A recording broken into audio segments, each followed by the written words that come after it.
I wanted to share with you 3 ways to fire up your team. Look, I'm so fortunate that I get to work with high-performing teams, whether they're professional athletes, sports teams, organizations, or CEOs themselves. I get to really connect in and see what works to fire teams up. Or the opposite, when we look at lackluster teams, there's certain things that are happening. So I want to share with you 3 things that you could do to really make a difference. And your team is either a high-performance team or it's not. And guess where the responsibility falls? Falls on you. So here's 3 ways for you to really fire them up. Number 1, be radically clear. Yes, you heard me right. Be radically clear on your vision. If people don't know where you're headed, then they're not going to want to be a part of that. There's so much uncertainty. The first core human need that we all need to meet is certainty. And if you're not helping your team members with their need for certainty, they're going to look elsewhere. I was actually recently delivering a leadership keynote at one of Australasia's largest banking firms.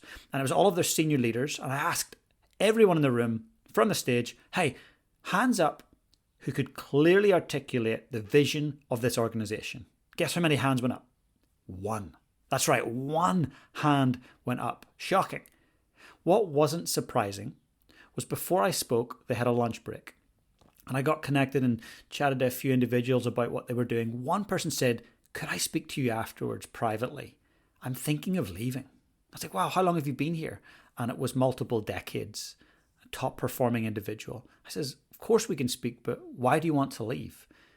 The individual said, I just don't see a clear vision of where we're headed.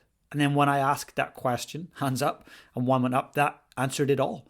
People don't want to be on a ship that's headed nowhere. They want to know exactly where they're headed. So how clear are you on your vision? If you want to fire your team up, get clear on your North Star.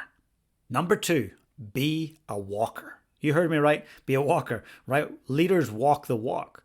Whatever they're talking about, they're walking that talk.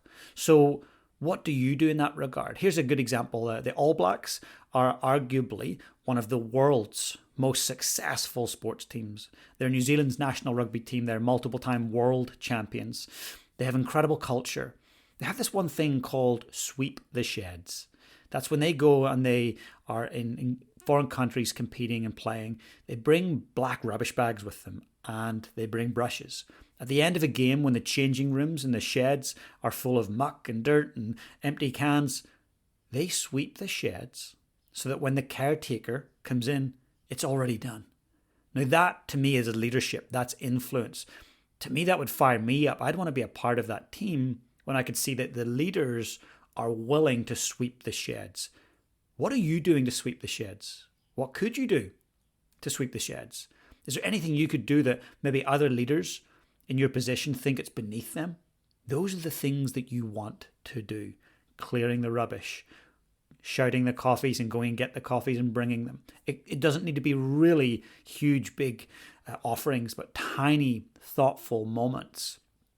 Be a walker. Last but not least, give people autonomy.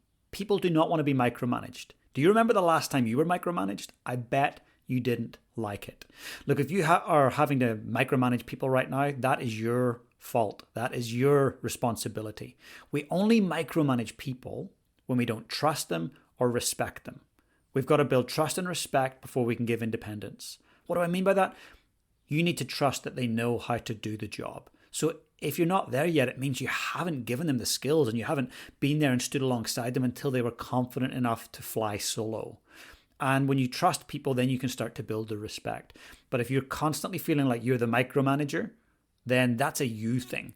You've got to equip people to allow them to fly solo. Look, if you're enjoying these short leadership sessions, please hit that subscribe button if you're here on YouTube and the like button. And also if you're over on our audio platforms, please share this episode with a friend. But for now, please get out there and lead your life on purpose. Hey guys, if you enjoyed the content today, please smash that subscribe button below. And if you want to become part of my community, I've got an amazing free Facebook group. Please come and join us. The link is in the description below. And also, if you've got any questions about today's session, I'd love to know. Just comment below and I'll be sure to get back to you guys. Have the most amazing day.